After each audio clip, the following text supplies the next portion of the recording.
खुलुमबाय, आं उदांस्रि मोसाहारि।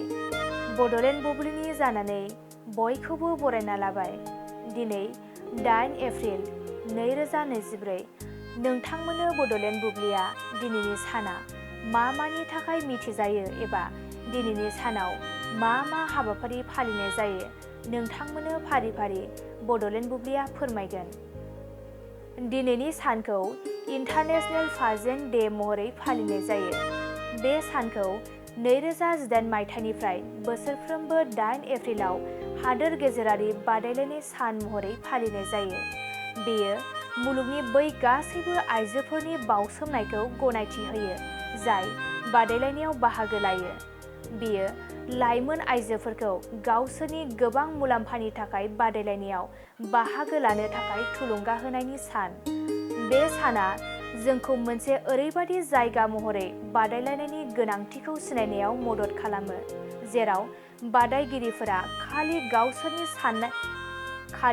गावसोरनि समायनाल' नङा, गावसोरनि सुबुंथि, गावसोरनि गोहो आरो गावसोरनि मेलेमखौबो दिन्थिनो हायो।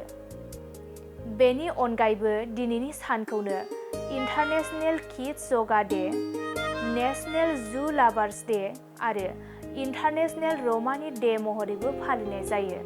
नोंथांमोननो बड'लेण्ड बुब्लिया दिनैनि सानाव मा हाबाफारिजों मिथिजायो आरो मा हाबाफारिखौ फालिनाय जायो फोरमायबाय।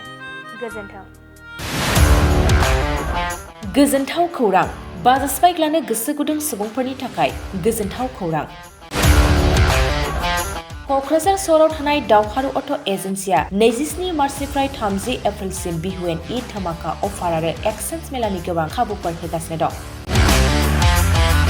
दावहारु अट' एजेन्सिनिफ्राय बायगिरि बिथांमोना 7,999 राङावनो लवेस्ट डाउन पेमेन्ट होनानै बाजाज बाइक लानो हागोन।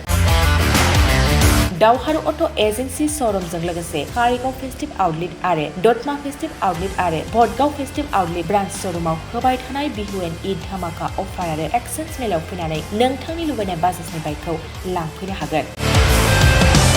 बाजाजनि बाइक सालायनो मोजां मोनग्रा रायजो राजाफोरनि थाखाय दावहारु अट' एजेन्सि श'रुमा बेनि अनगायैबो गोबां मोजां अफार लाबोदों। बेफोर अफारफ्रानो जाबाय जेरै helmet free, 2 litre petrol free आरो गासैबो मडेलनि एक्सचेन्ज खाबुआ एभेलेबेल जागोन। आरोबाव गुबुन मोनसे मोजां खाबुआ जादों 500 रां होग्रोनानै गोसोबादि बाइकखौ नोंथाङा आवगायना दोननो हागोन। गोबां बाथ्रा मिथिबावनो थाखाय 60000399878822018193 जानबुं नाम्बारनि गेजेरजों खौरां लाहरनो हागोन।